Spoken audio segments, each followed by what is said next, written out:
I'm not going back to Haiti. One of those threats is this illegal alien from Haiti. ICE says he's a gang member with 17 criminal convictions in recent years. So, you feel me?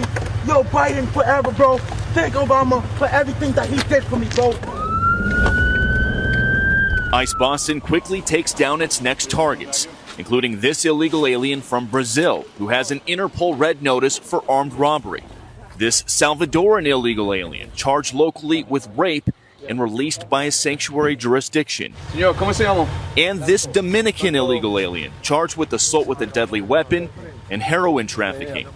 Officers also arrested this Guatemalan MS-13 gang member facing gun charges. ICE says he was released from local custody just the day before. Their detainer request was ignored because of sanctuary policies. And in a sign of shifting priorities with the new Trump administration, this man, who was in the same apartment as the target, was also arrested after ICE determined he's also in the U.S. illegally. This is what ICE calls collateral. So you guys got your main target just now, but you got somebody else. What just happened? So our main target was released by a sanctuary jurisdiction, not honoring a detainer. That person was released back into the community, and when we went to go find him, he's with somebody else who was previously removed from the United States. So he's going to go today too. And that is exactly what Border Czar Tom Homan has warned would happen. When we find the bad guy, he's probably with others that are in the United States illegally. They may not be a criminal priority, but we're not walking away from them. ICE Boston says they will continue to go into sanctuary jurisdictions and do their job. Today was a good day. Today we took several significant public safety threats out of our communities. Unfortunately, a lot were released by sanctuary policies, but we're here to tell the Commonwealth and the rest of the country that we're going to find them whether they're released or not.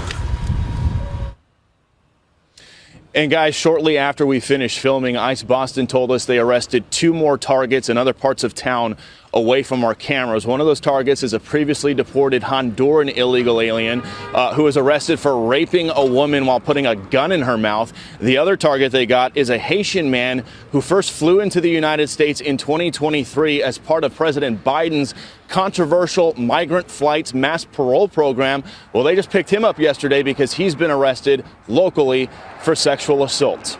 We'll send it back to you. Bill Melugin, it was fascinating to watch all of that. I think I was just saying to Bill, this is terrible for Joe Biden and the legacy that he tried to leave behind.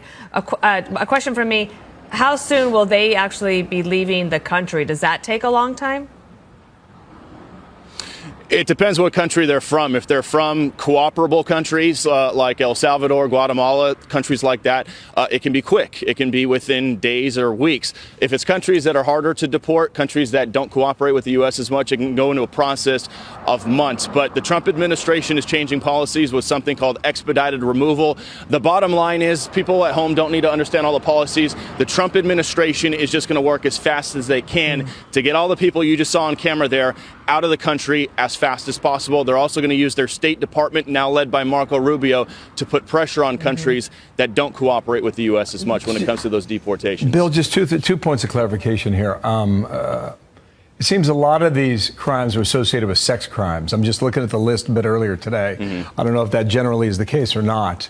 And second, if Boston's a sanctuary city, how are they allowed to do this? Because we told there would be resistance. Boston doesn't have to cooperate with ICE, but there's nothing they can do to stop ICE from coming into their city and enforcing the law. And that's exactly what happened yesterday. And that's the point ICE makes to us is, look, they don't have to cooperate with our detainer requests. They don't have to tell our officers when they're releasing somebody from jail. But we're going to do our job. We have our intel guys out in the field.